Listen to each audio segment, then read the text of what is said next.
There's so much to remember. It's so hard.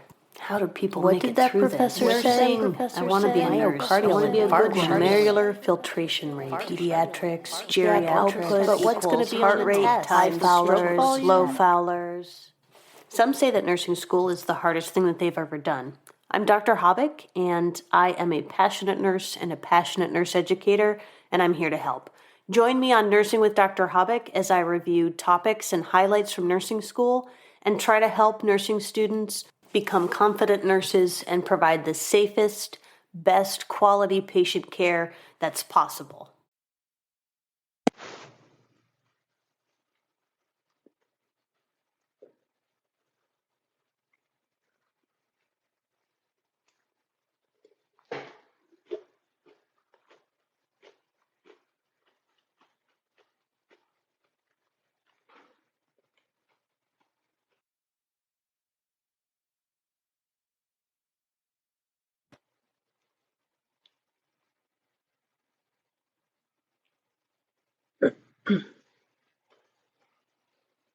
So here I am today. I guess I'm talking. Oh, look, it does light up. Okay, cool. So this is Dr. Stacy Hobbick. I have a podcast called Nursing with Dr. Hobbick, and I am a passionate nurse educator and a passionate nurse, and I'm just here hanging out today to talk about nursing and any kind of nursing questions that you have, sort of hoping that maybe some nursing students will find their way over here so that I can help them out. That's my favorite thing to do, but if there's a patient or two, come on down, let's talk. I'm still figuring out how to use this app. So what kind of questions do you have for a nurse? What kind of questions do you have about nursing? Have you ever wanted to be a nurse? You ever wondered how people actually make it through nursing school? That's what I like to do. I like to help people get through nursing school. I like to help patients with health literacy. That's something else that I'm really passionate about, making sure that people understand their conditions, that they understand their medication regimens, that they understand their options so that they can make informed decisions about their health care. I think that unfortunately this country hasn't done a very good job of educating people on science and biology and health literacy. We can see that even healthcare workers don't understand some of the laws that surround healthcare, like HIPAA. There's been a lot of controversy about that one in the news lately, about whether or not people can ask you if you're vaccinated, which is not a HIPAA violation.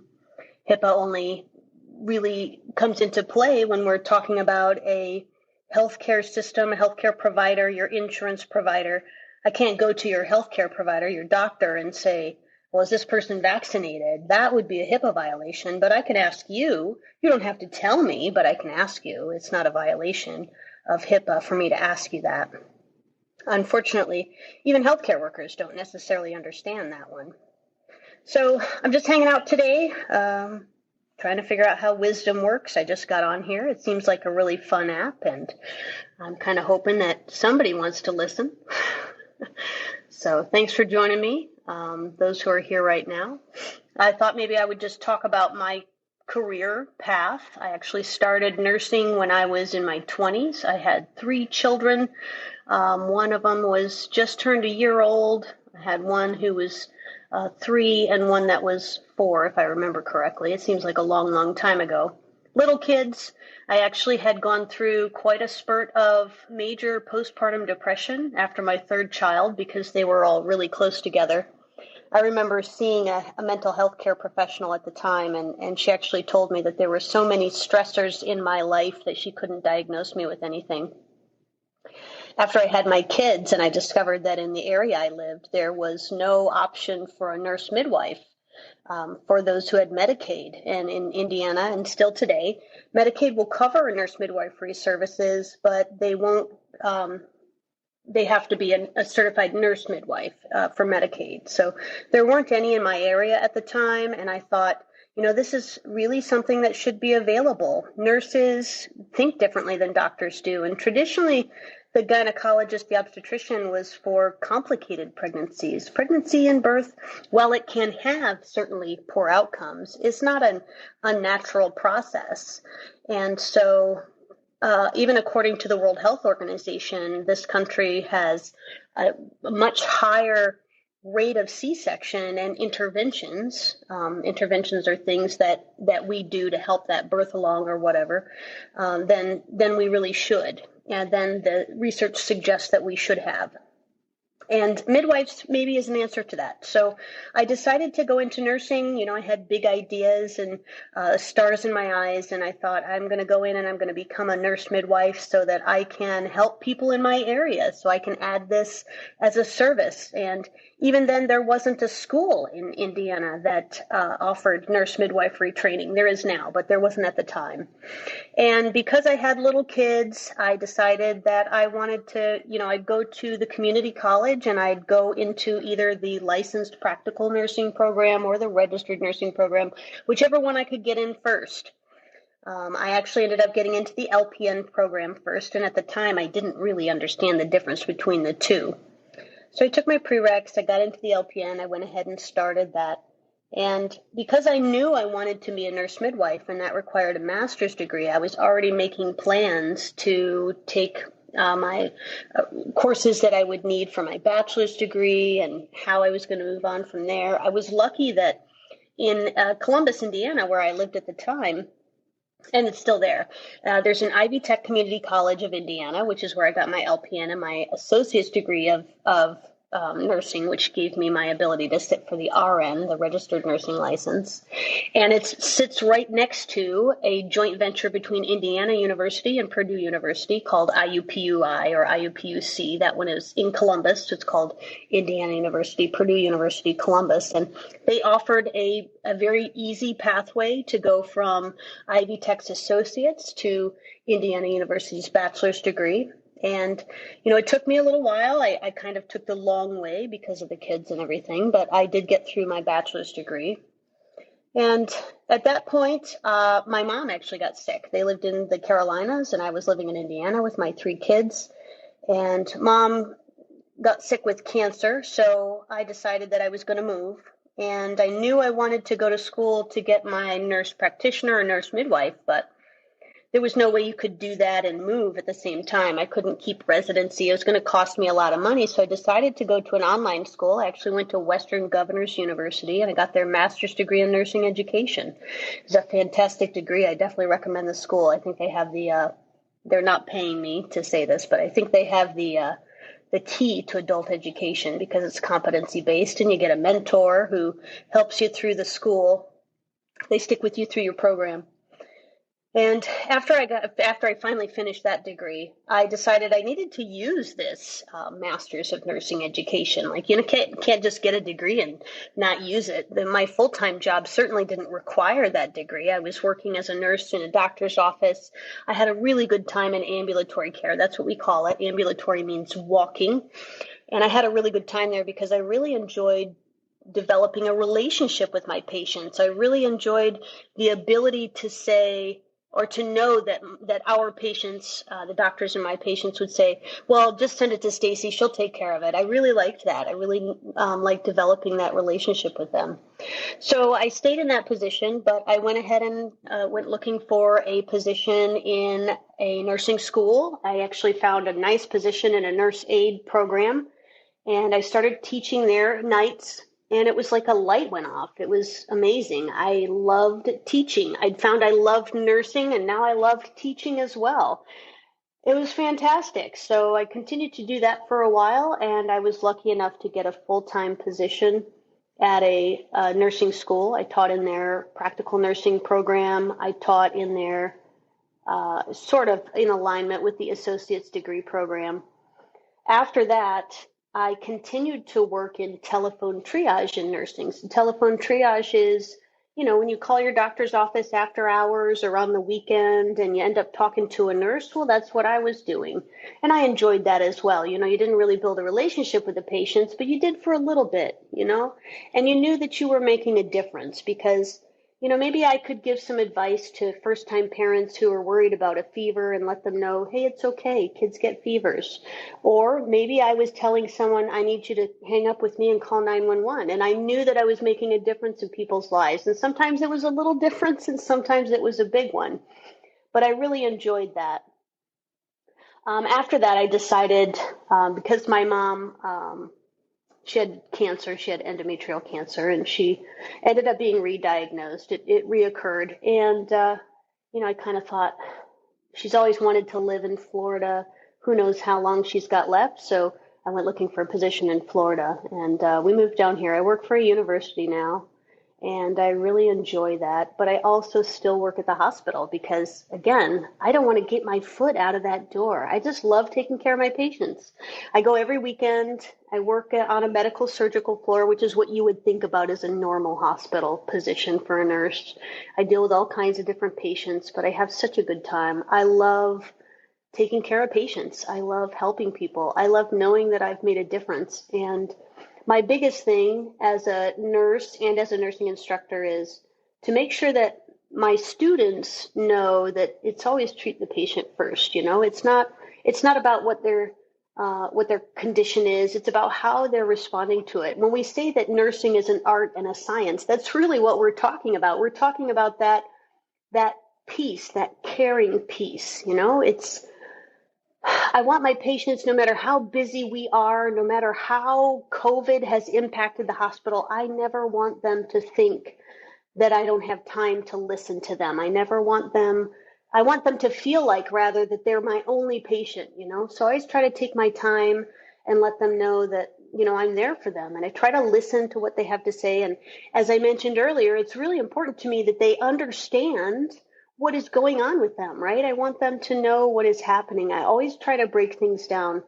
I remember a couple of times where I've had interactions with folks, over the phone or wherever, and I'd take an extra 5 minutes and give a small little piece of education. Maybe somebody who's got high blood pressure, and I talk to them about sodium and how to read the sodium labels, and the fact that a lot of the food that we eat has a lot of salt in it. And there is a connection between high blood pressure and salt intake. And in this country, we eat a lot of salt, especially in our foods. And older folks who are maybe on a tight budget and they're buying pre-packaged foods, there's a lot of salt in there. I remember one lady, bless her, she was so sweet. And I took the time to talk to her about that. And she said, and I don't remember exactly how many years, but she had been hypertensive. In other words, she had high blood pressure for years. And she said, nobody's ever had this discussion with me. And I always tell that story to my students because I always think about how many healthcare providers let her down on the way through. And I don't know that it's because, they didn't think about it or they didn't have time. I think a lot of times we take for granted that people understand things. And I know that one of the biggest things that I got out of nursing school was really how much I didn't know before I went to nursing school, how much I didn't know about my own health, about other people's health. The other thing I got was really kind of an understanding of how much we actually don't know about the human body and how it works in medicine. I mean, there isn't really any time where you can say, well, we're just going to totally cure all these things. You look at resistant organisms, bacteria is becoming resistant. I mean, just look at this COVID thing, right? I don't want to talk about COVID too much. I don't want to get political, but just thinking about this and thinking about how it works. I mean, I'm not an epidemiologist, but we can see that it's mutating as it goes. And, things like Staphylococcus aureus, if you've ever heard of MRSA, what that means, MRSA, MRSA, is methicillin-resistant Staphylococcus aureus. And most of the literature agrees that the reason that we have these things partially is because, people get their antibiotics and they don't take them all. They think, well, I feel better. I don't have to keep taking them. Or, I'm not afraid to admit it's really hard for me to remember to take those pills. And I know better, right?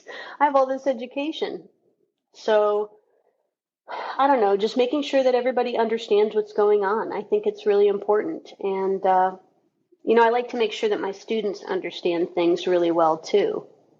So that's me in a nutshell. I'm just hanging out here. I'm trying to poke my buttons and see if there's a way that I can ask people to join me, but I haven't figured that one out yet. So sorry, guys, who are hanging out there listening to me babble today. I have this little sleeping cat, but it doesn't seem to let me invite anyone in. So anyway, I hope that you're all having a good day. Today I am working on lectures for some medications. I'm actually teaching pharmacology this session, and I'm teaching a class called Chronic. I'll kind of talk about chronic medical conditions, but really just kind of diseases that we see in patients. I'll be talking about electrolyte imbalances next week for my chronic students and talking about anticholinergics and cholinergic medications for pharmacology. So that's what I'm working on today. I like to include the content for the students. Actually, that's why I started my podcast, and that's how I found wisdom. Somebody sent me an email and told me to claim my podcast here. I started the podcast Nursing with Dr. Hobbick so that the students could have another place to go get their information for class. And so the podcast episodes are actually just my courses, my lectures, shrunk down so that they would be less than 15 or so minutes. My last one, fluid balance, was 22, but that's because that's a pretty complex topic.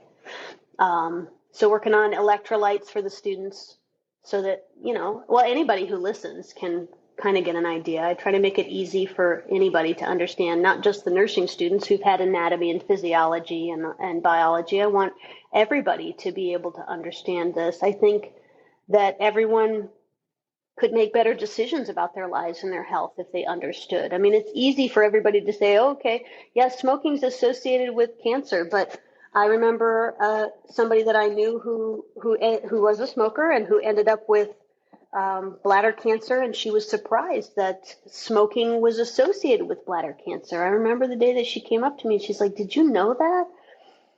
And I think, like I said, I think that this country doesn't do a really good job at teaching health literacy to people. The American Medical Association, it's kind of an old video, but they put together a video on health literacy, and you can search it on YouTube, American Medical Association health literacy.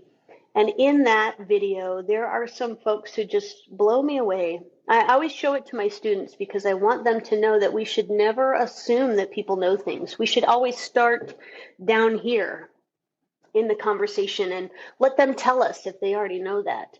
Because in that video, there's some folks, there's one guy who, I think it's a nurse practitioner or a physician, who's asking him what he thinks about hypertension. Hypertension is a term that we use for high blood pressure.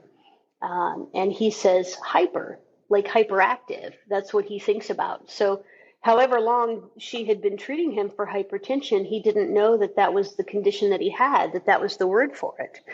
And another one, is a lady who talks about, she's got medication labels and it says to take it twice a day, but it doesn't say, one in the morning or one in the evening or one in the morning or one in the afternoon. So in the video, she says she just takes 2 in the morning so that she knows she's had them for the day. And that's the kind of stuff that I try to tell my students. Like, you just can't assume that people know what it means. We can take it for granted.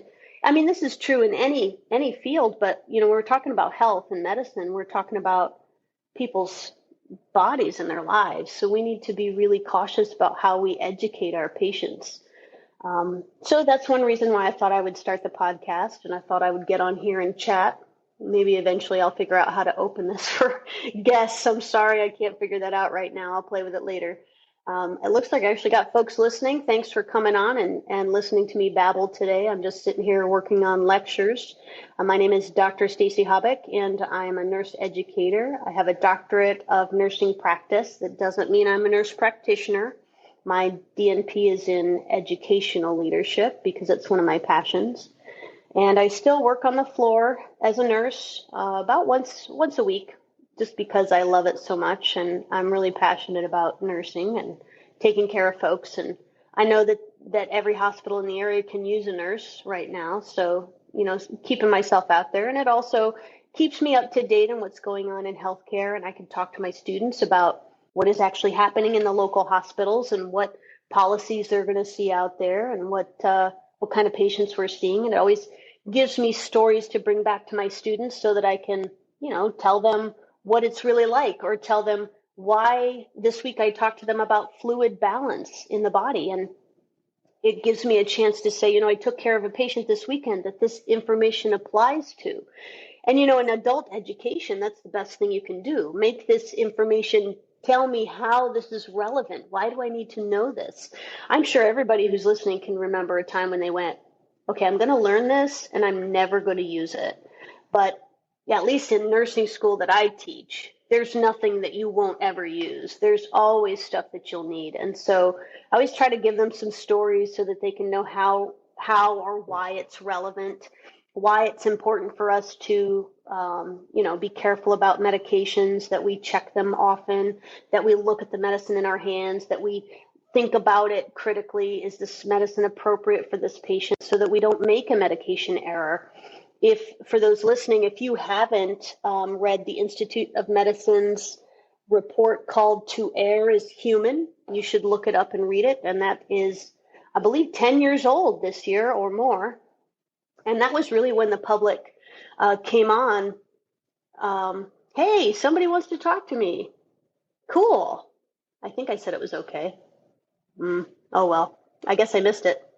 Anyway. Oh, hey. Hey, Stacy, how are you? I'm good. You're my first person to talk with. Oh, yay! Congratulations! Yeah, that's Yay! awesome. Congratulations! Yeah, I haven't thrown scrubs on for about a year and a half or so since I founded my California LLC. I own a real estate investment company, but even so, I'll never let my licenses go. I have my licenses in CT, diagnostic radiology, X-ray, and I just want to say, you know what? God bless you. This world needs our nurses. Some nurses I've worked with, if not most, they're angels with wings. They Yeah. hide their wings underneath their blues or whatever color scrubs they're wearing. I mean, I've spoken with nurses that with tears in their eyes they say, this is my calling. This is my calling to take good care of people and help people heal. And nurses are amazing. Well, thank you. I think that most nurses are, exactly like you said. We really feel called to it. That's one of the reasons that even though I'm full-time an educator, I still work on the floor, just because, That's that's awesome. my jam. I Mm. love to help people. So, That's so wonderful. I remember one nurse in the ER. She was an angel from heaven. She worked so hard, and people adored her. And she actually got this plaque up on the wall for her, but she was a little bit embarrassed. She's like, don't do that." But she loves her patients so much. A homeless man came in, and obviously the feet were completely filthy, mhm, overgrown, and just, I mean, in honesty, nasty feet. But she took the time to wash his feet, to bathe his feet, to take good care of them, and just, clip the nails and so on. So much so, I mean, she's a lady of faith, so it's, of course, I'm going to wash this person's feet. You know what I mean? Just yeah. wonderful, wonderful nurses. So kudos to you for being up here. That's awesome. Hey, thank you so much. I appreciate it. Sure, sure. Good luck to you. And are you fairly new here to Wisdom? Yeah, this is my first time having a talk on here. So, Wow, awesome! You'll love it here. The founder, Daya Akernati, this is one of her multiple apps she has, but this one, and the mission statement for Wisdom the application is democratizing access to mentorship, and you can mhm, find mentors across the board here. It's yeah. wonderful. So welcome, Yeah, thank welcome. you. Thank you. This is exactly the kind of thing that I wanted, that I was looking to do. I've created social media across the board, trying to reach out to nursing students, not just mine, but anybody. Exactly. And, I've been here since day one, since that Tuesday, October 12th, about 4 months ago or so. And Hmm. I fell in love with it because there's good here. And honestly, there's mentoring. Mentoring for anything you can think of. It's mind blowing that there's so much here about life and wellness, about nurses, about radiologists. And there's doctors, there's Hmm. nurses there, there's attorneys, there's surgeons, and, food and travel, education, technology, and so on. Love and family. Yeah. It's huge here. Yeah, it's So fantastic. yeah, enough blabbering from me, but let's hear from you. And we love our professors, our nursing professors, and we love our radiology directors, the people that taught us. And you're blessed because of that. Good for you. Well, thank you so much. I think I'm You're just blessed welcome. for being able to work in this field and being able to have the great students that I have, and, Mm. having this great calling. It's fantastic. Hmm. That's awesome. So you're another angel with wings there, hiding underneath your scrubs. There, you got those angel wings, Stacy. Thank you so So much. good luck to you. You're welcome, and we'll see you around here on Wisdom. Okay. Yeah, sure. Okay. Take care now. You too. Bye. Well, that was awesome. Thanks so much for coming on and chatting with me. Um, That just really kind of points out that's exactly why I've been starting the social media stuff, is because there's a lot of stuff available out there. A lot of it you have to pay for, but I don't want to focus on just nursing students. I want all of this education to be available for anybody who wants it. Like I said earlier, I think that health literacy is not something that this country has done a very good job in education. And hopefully, we can make some difference, make some changes in that. I hope that I can start my research going that way. I'm a new researcher, so hopefully I can get going on finding ways to increase access for students. That's another thing that I've really noticed, that a lot of my students from technical schools, it's been very different. I've moved into a university environment, and now I have traditional students, and seeing the massive difference between those students who are a minority that I took, that I was teaching in either a private school or a technical college, and the students in a traditional setting. It's mind-blowing, the difference between their preparation, and at the same time, it just starkly highlights for me what we need to do about education in this country. I am used to educating my students not just on nursing, but on how to study, how to manage their time, how to successfully read a textbook or take notes. And that's not something I have to do for the students in the university. And so for me, that is just really a call to action, not just for the public understanding their health literacy, but folks, we've got to do something about education. And it really is true that there are huge differences in your abilities. I mean, we all want to think of the American dream, but people who are minorities, people who grow up in poorer neighborhoods, they are at a disadvantage, period. They can't just come to nursing school and be successful. In fact, my doctoral project was based on risk for attrition in nursing students, because I would watch these students that I knew were brilliant, that understood the content, that I could talk with, and we could come up with fantastic ways of helping our patients with nursing interventions, but they couldn't take a test. And so they would fail out of the program. I mean, some of these folks had other degrees, and it's just, I guess some things need to change, and we really need to get on this. Education needs to become more important in this country. I really hate to think we have this nursing shortage, and we have all of these folks. I mean, but if you look at the nursing demographics, you'll flat out see that it is not representative of our population. And that is something that we need to work on. Not only is it that we don't have enough nurses of color to be representative, we don't have enough men. Men are a minority in the nursing profession. So I think that that's something that we need to work on. I know plenty of men who are fantastic nurses. I know lots of people of color who are fantastic nurses. In fact, I can think of a woman who has an LPN license, which means she had 1 year-ish, about a year, 12 months of education. She's an LPN now. She knows more than I have ever known, because she worked on the floor. She's a person of color, and she worked on the floor. She works in the ICU at a little rural hospital. But I would always tell my students, we'd come in and I'd say, you see her? You do whatever she says. She knows more than I've ever known. She's forgotten more than I've ever known.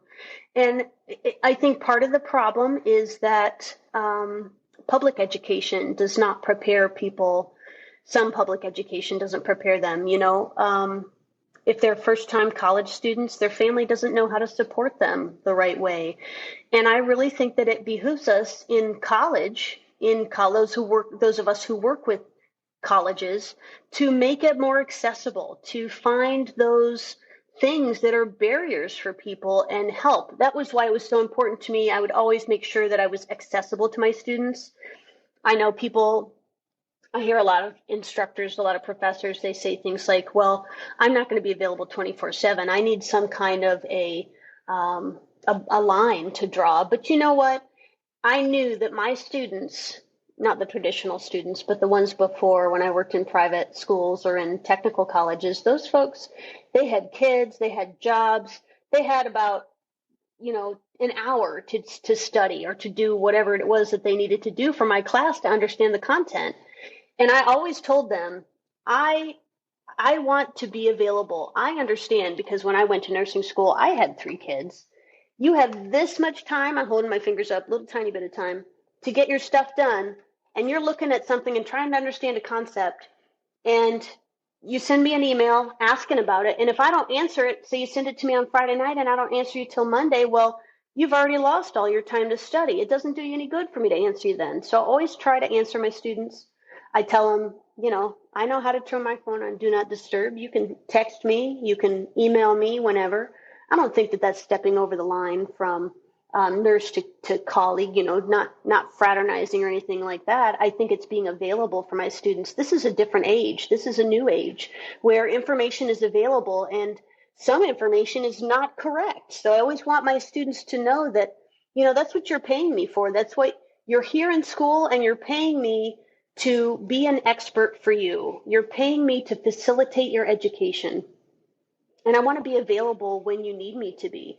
I want to help you make your little bit of time you have to spend on that education feasible, realistic. I don't know what word I'm looking for. I guess most efficient. So I try to be available. Obviously, I'm not going to answer a message if I'm asleep, and I always tell them that, but I'll answer them first thing in the morning. And of course, since I work on the floor, I try to warn them. I'm working on the floor on Sunday. I'm not going to be able to answer your messages during that time. And it's funny, all these instructors and professors that I've ever worked with, and they're always like, well, students email me all the time at inappropriate times. You know what? My students never take advantage of it. I've been doing this for 10 years now, and I've never had students who took it over the line, who were not respectful or who, messaged me too much. In fact, I sometimes have to fight with them like, guys, I'm available. You don't have to sit there and pull your hair out. The worst thing I could ever think of is a student trying to understand a concept that they're struggling with and pulling their hair out or trying to figure out how to do an assignment or something like that. I never want to think that my students are struggling like that. Like if you feel like you're pulling your hair out, you need to send me a message so that I can help you. That's what I'm here for. Oh, hey, Emily wants to come talk to me. Oh, it's got to count down. That's pretty cool. Hey, Emily, how are you? Hello? Hey, how are you, Emily? I'm good. Hey, I'm driving right now. I hope it's not too noisy, but I have a question for you that I found disturbing as a nurse. All these student nurses during the pandemic, now they didn't get in-person clinicals, and now they're coming to Yeah. the floor with all these poor nurses that are already burdened and having to basically be mentored right there. So how is that safe? How can you let nursing students in with no actual in-person knowledge of what they would have gotten in their clinicals? Yeah, that's a good question. So that's something that obviously is a unique problem to the last couple of years. And the interesting thing is that I don't know if you heard earlier, but I still work on the floor on weekends. I work on a med surg Yeah, floor. And I actually have former students that are working with me. And I've been able to see some of those impacts. For the last yeah, couple of years, I've been teaching fundamentals, so I haven't really had a whole lot of control over the last ends of the program. For those listening who don't know fundamentals, obviously it's fundamental. It's like one of the first classes you take in nursing school. But these students or these folks that I'm working with, they actually have impressed me. They have been able to come in and pick it up pretty quickly, but also the hospital that I work for has a pretty robust residency program. So I'm going to explain for those who don't know. This is a transition to practice program. So they come in and they get to be paired with a single nurse and they work with that nurse, and that nurse slowly lets them kind of off the leash and mentors them throughout the time. And they actually take extra classes. And I think that that, Emily, has been a problem for a long time. There is a big gap between the end of nursing school and passing NCLEX and being able to practice as a confident nurse. And I right. think that's one of the reasons that the NCSBON, the National Council of State Boards of Nursing, is changing the NCLEX. I don't know if you've heard that, but they're trying to target more clinical reasoning and judgment making. But this is a big problem. These students who haven't had the opportunity to have experiences. And even then, right now we're seeing for schools, we're seeing hospitals that I'm in Florida, in Northeast Florida, so our hospitals have been kind of overrun in the last 6 months or so. And these students are, even if they're being allowed on the floors are saying things like, all of our nurses are travelers. We can't keep your students. Or we have one hospital. Yeah, yeah. Because well, the travelers aren't getting paid for that, and they don't know what the policies are. And the Right. other thing is that we have one big hospital system here that has said, okay, the students need to be assigned to one patient. And so now we have students who have one patient for a whole 12-hour shift, and they're not allowed to follow the nurses. And I think that's almost more detrimental than if I could have them in a simulation lab, you know, focused learning around some kind of big major thing. But what do you think, Emily? What do you think is the answer? What do you think we can do in education to help out those folks on the floor? Man, I think the most important part, I went to the University of Michigan, so I got my BSN, I got all that theory, which was, some nurses say, oh, that's not really important. I felt that it was. I appreciated my education, but I did most of my learning after I graduated, frankly. Yeah. Because you're never really put into those dynamic patient care situations until you're really in them. Because even in Right. clinicals, it's so controlled. It really concerned me that these poor students, I mean, it was always a hard culture to break into, right? Because they always ate Yeah. their kittens. Now I'm hoping that, maybe this pandemic will change that nasty culture because they really need these new bodies coming in. They're Yeah. not getting the mentoring that they need. And I just, I just worry so much for the public because this great resignation that has gone on after decades of demoralizing injury by the corporations that we work for. I just see that all of these hospital structures are dinosauric and they're gonna fall into the entropy that they should. Because when the insurer is dictating the plan of care, that is a conflict of interest. I can't believe the public isn't more irate. I And absolutely so agree. there is a whole system overhaul that has to be done here. And I'm hoping that this pandemic will be the opportunity that we have. And, I spent 20 years researching clinical drug trials and monitoring those. So when I entered the hospital system again to help during the COVID effort, I was so sad to see how broken those nurses already were by working in that Yeah. system. Guilty, just asking for their own safety needs to be met. That so concerns me about the culture of nursing that they have been so beaten down by the system that they don't have a voice. And so I'm hoping that the new people coming in, not needing that old culture of dissing as young, Mm-hmm. will be able to help fix this entropic system. Yeah. Yeah, absolutely. I agree. I think I've been saying for a lot of years, like, the system needs to be overhauled, but I don't have the answer. I don't know. I don't know what the Right. answer is. I think that that's one of the big problems. Really, really liked the things that Benjamin Carson had to say about how to fix this way back in the 90s when I saw him at a school conference they let the nursing students in on. And I heard him speak, and I heard the guy who was Pat Adams, that doctor who had that integrative wellness center in Kentucky that they made the movie about. Yeah. I like those two men's visions, and I wrote about it in my journal. And I'm leaving the healthcare system now to do an RN integrative wellness coaching program because I want to get back to the fundamentals of nursing, which was preventing disease in the first place and not getting hooked on pharmaceuticals for decades, Yeah. So, but I didn't know there was another nurse talking on wisdom, and I'm so happy to find you. Hey, this is my first talk. So they found my podcast and sent me an invitation. I was like, oh, this sounds like a great idea. I love this. Well, you're welcome, and thank you for letting me step up, and I'll sit down, and welcome to Wisdom. It's a great community. All righty. Thank you so much for coming on. I appreciate it. Thanks, Stacey. Take care. You too. All right. So that was a good chat with Emily. I'm appreciative that she came on. I'll have to follow her so I can catch her and see what she's talking about. But thanks all for coming in here. I'm just kind of babbling today. Like I said, this is my first time. having a talk on wisdom. And so far, I've really enjoyed it. I like being able to interact with other people. And, Emily's right. The nurses are pretty burnt out. They're wore down. I can say that the nurses I work with on my floor, there's been a couple of times where we have 24 beds on our floor, and we had 3 nurses. And one of those nurses was our charge nurse. And I can't stress to you how unsafe that was. I actually had I don't want to talk about it too much, but we would have patients who were not really medically stable, which isn't the kind of patient that we should have, especially if we have 8 patients.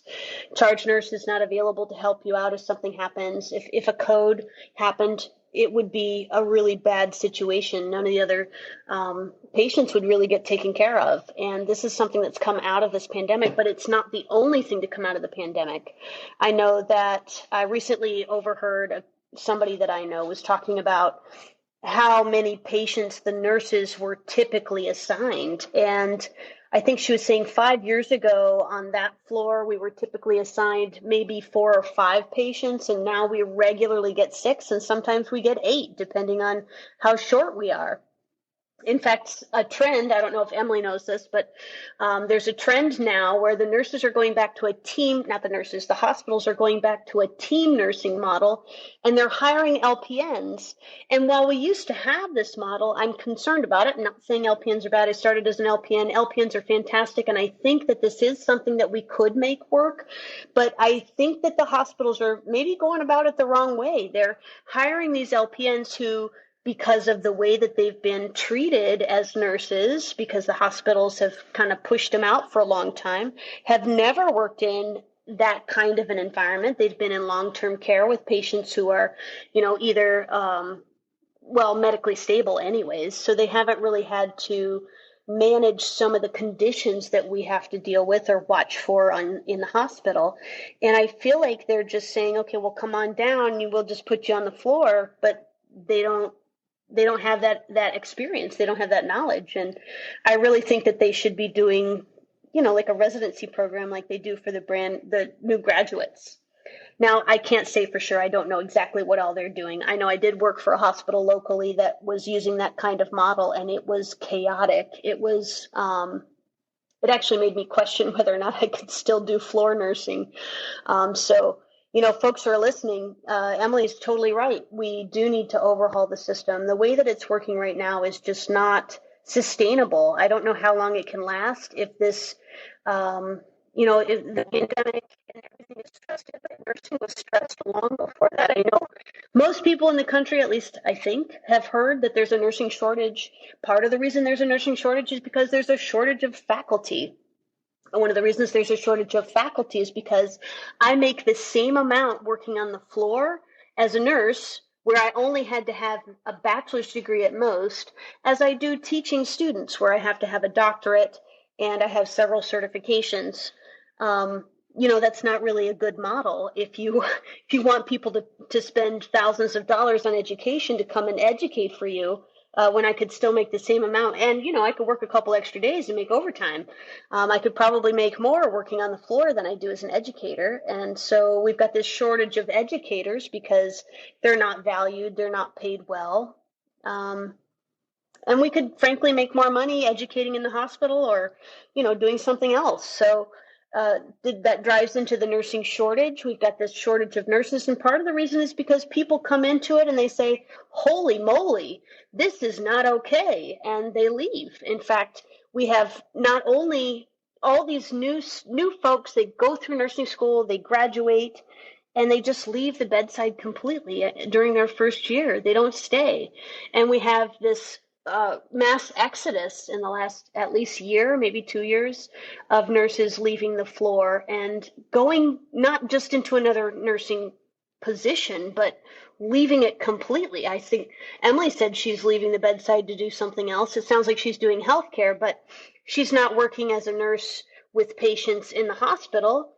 This is something that has become common. I think I've seen some places call it a hemorrhage. Hospitals are hemorrhaging nurses. And, I'm a little concerned about what's going on with capping pays. I'm not sure how y'all feel about that, but I'm a little concerned about, capping, even if they're talking about capping what the my brain's not working right now, what the organizations can charge the hospitals for the nurses, the travel nurses, that's not going to affect those folks who are higher up. That's going to get passed on to the nurses. And nurses are leaving to go travel because I'll tell you this, if I was making $40 an hour as a nurse on a weekend shift, the traveler's making 100. So why would I stay when all that I'm getting from my hospital is, treated poorly and put in unsafe situations, and I can't take care of my patients, which is really when I could go work as a traveler in the same conditions but make a lot more money. So you can see that this is really something that does need to be overhauled, the whole system. I don't know. I feel like there's a lot of things wrong, and I don't have the right answer for any of it. I don't have the right answer for insurance and healthcare. I don't have the right answer for fixing education in the country. I don't have the right answer for, making tuition more affordable, but making sure that we can hire good professionals to educate our students. I don't have the answers, but I do my best. I try to educate my students and make sure that they take good care of their patients as best they can. And like I said earlier, I always try to make sure that my patients feel like they're my only patient, like they're my only patient. I never want them to feel like I'm rushed. I don't want them to think that. So I always take my time with them. And sometimes it's because, they need it. Sometimes I'm there just to listen, and that's okay. I'm just really passionate about it. And, I wish we could fix it. I wish I had the magic wand that could fix everything and make nursing perfect. But it's right. We're losing nurses, and there's a lot of things that we need to do about that. Hey, somebody else wants to come talk to me. Dr. Rao, come on down. I think that has to do a countdown thing real quick. Hello, Hey Stacy. there. How are you? Uh-oh. Can you hear me? I am not hearing you. Hold on. Connected. Hey, Dr. Rao, how are you? I'm good, Stacy. How are you? I am wonderful. It's good to see some other professionals on here. And are you a healthcare professional or? Yeah, I'm a physician. Awesome. How are you today? I'm good. I'm good. So you are a nurse, huh? That's good. I am. Yeah. I know the field for 40 years now. So I've seen it. Yeah, nurses. I find them very stressed out and burned out. So I do sympathize with them, and I have great rapport with them when I was working all the time. So I relied on the nurses' output for the patient. So I had a great relationship with them. So I think we need the nurse of the old time back. Very very much with the patient, very much worried.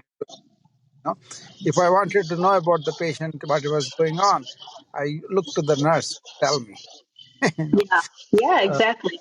yeah, uh, I do understand what out of the field though become brutal sometimes. No Yeah. protection and Yeah. no encouragement, no recognition. But then still service minded, want to really give because they enjoy patient care. Those nurses are smart, right? Yeah. I just want to meet you and say hi. So, Well, thank you. And I want to say, it's not just nurses that are burnout. I see that oh, in physicians too. good, much more so. Yeah. And so there's shortage of family physicians in this country, and you Ah, know, and it's for the same reasons. I don't know if the folks listening know, but the physicians in the hospital, they're taking care of so many patients, and ah. that's why you have to ask the nurse, because I've got 6 or 8 patients, but you've got, I don't even know how many, I so know. many more, right? So Plus, um the time they spend is a lot more than the physician could. yeah, To spend in the clinic a lot, but in the hospital when you come, you have only so much time to finish 30 patients. So you are breezing through, relying on information from everybody else. Nowadays, with the EMR, we can see a lot more from the office and the hospital. But hmm But then before also, when I practiced with the paper charts, and we really wanted to interview nurse, we thought nurse, I will not rounds, Yeah. I did work with a physician in primary care for a while, and I think even there, though, he was pushed too far. Um, they just kept, it wasn't his own practice. He worked for a big healthcare system, and we just would see so many patients. And he was such a great physician, because if one of his patients called and said they were sick, he'd say, okay, well, tell him to come up and we'll squeeze him in. Yeah, But then we'd be behind and patients are angry, and it's like, well, he's taking the same time with his patients that he will with you. But I would see him working late. I'd leave and he's still there. I get here and he's already there, working way more than I ever did. That's yeah. for sure. I never had feeling of we had to work only 6 days, because it was much easier to follow them 24 hours than once in a while. After this hospital system came, it kind of broke that, a little bit. Yeah, yeah, yeah, yeah. It's We, like I said, I don't know what the fix is. no, I talked about this resilience that all the healthcare workers, both doctors and should develop, and that means give time for yourself. At least I've talked about comprehensive stuff. I think we need it, we deserve it. Yeah, And absolutely. and also bring the service attitude back. We are basically, I think most of doctors, nurses enroll because they want to service the people. So that kind of thing also helps us remember why we are. Those good two things I always talk. I myself practice yoga, then that's a very disciplined thing. It brings me back to all common sense purpose. Sleep well, eat when you're hungry, and empty your mind, and exercise optimally. These are the things I kind of choose, and then when we do that, at least 45 minutes a day we can spare for ourselves. Yeah. Uh, we will be self-reliant. I believe so. Well, nice talking to you. I just wanted to say hello to another healthcare professional, so I came up. Well, thank you. I appreciate it so much, Dr. Rao. Yeah, we will talk. Okay, bye. This is a fantastic app, I think. I've already met 3 people. So today's my first day doing a live talk here on Wisdom. And gosh, I'm so surprised there's so many people who are here with me. And I'm just here babbling about nursing. So, hey, thanks for all being here. I appreciate it. And I hope it's okay for me to say, if you want to check out my podcast, it's Nursing with Dr. Hobbick, where I just really talk about the concepts that I'm teaching my students right now. Every week that I add to it, that's actually what I taught my students in lecture that week, just kind of shortened to try to keep them less than 15 or 20 minutes. And anyway, it's pretty fun. I've got to go. I got to work on lecture for next week, but I appreciate everybody who's been listening to me babble, and I'm looking forward to having another one of these talks and seeing who I can chat with. And anyway, thanks for coming out today, and I hope you all have a wonderful day, and I'll see you next time. Hey, this is Dr. Hobbick. First, I want to say thank you for listening. This podcast is intended for nursing students to help them understand concepts that they're learning in nursing school, and maybe for students who just graduated and want to refresh on concepts, or nurses who just want to listen. Anyway, I do want to thank you for listening, but I also want to say that by listening to this podcast, you agree not to use this podcast as medical advice to treat any medical condition in either yourself or others, including but not limited to patients that you are treating. I want to encourage you to consult with your own physician for any issues you may be having. They will be your best source of information that is accurate and consistent and based on research and evidence. Again, thanks for listening, and I'll see you next time on Nursing with Dr. Hobbick.